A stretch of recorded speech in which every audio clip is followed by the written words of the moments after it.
ونرجع اليوم الحقيقه التسويق نتاع المنتج ولا اسهل بالمنصه نتاع ارتيزان تونيزيان الحرفي أي. التونسي اللي خلات المنتوج نتاعي اليوم يخرج الاكثر عدد من الحرفاء المهتمين بصنعه اليدين ويعرفوا القيمه نتاع الحاجه اللي مخدومه وتاخذ برشا وقت باش تخدم. فقرتنا متواصلة وسعداء جدا باستقبال أماني ليندا اللي هي مصممة منتوج ومختصة حرفية واختصاص على حقيقة حلو برشا وعندها تبارك الله أكثر من كاسكيت ومش شباب التوانسة اللي يقرأ ويطور في المنتوج الصناعات التقليدية.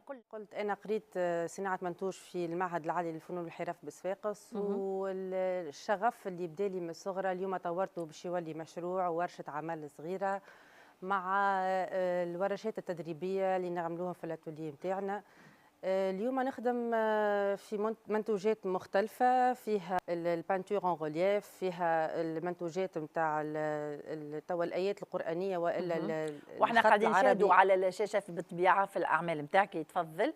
الخط العربي يعني مهم برشا، آيات القرآنية يعني حاجة حرفية جديدة مش مستنسين بها برشا باش نهداها للخارج لأن باش تكون هي سفيرتنا البر. هذاك علاش زاد فما المنتوجات هذوما اللي مستعملين دو تكنيك ديفيرونت اللي هما البانتور اون ريف والحديد اللي هو واحنا تشاهدوهم على الشاشه. واللي هو مخدوم باليد زاده حرفي في صفاقس يخدمهم ما شاء الله عليه. احنا اهم حاجه عندي كيما نشوف انا عندي نظره للمنتوجات نحب حرفيين اخرين نخدم معاهم وننفعهم كيما نستنفع انا.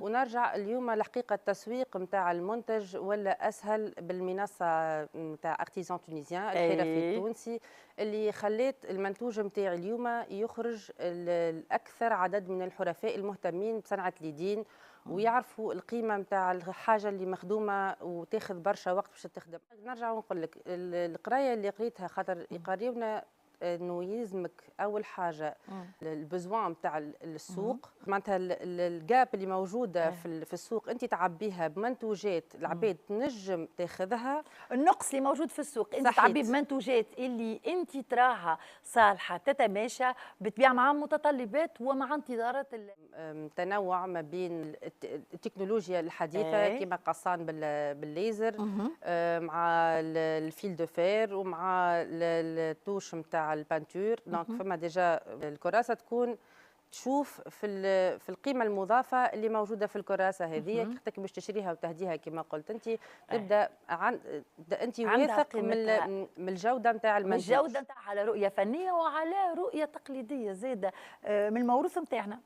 هو من الموروث نتاعنا صحيح على خاطر انا امي حرفيه في الخياطه وجدودها كانوا يخدموا الفرامل في صفاقس. دونك هو متوارث معناها الحرف. مع اني الحقيقه اليوم نشوف في اهميه نقل الخبره عبر الدورات التكوينيه. اليوم نوفروا دورات تكوينيه في الكروشيه البرودري الخياطه البانتور بانواعها نقل خبره.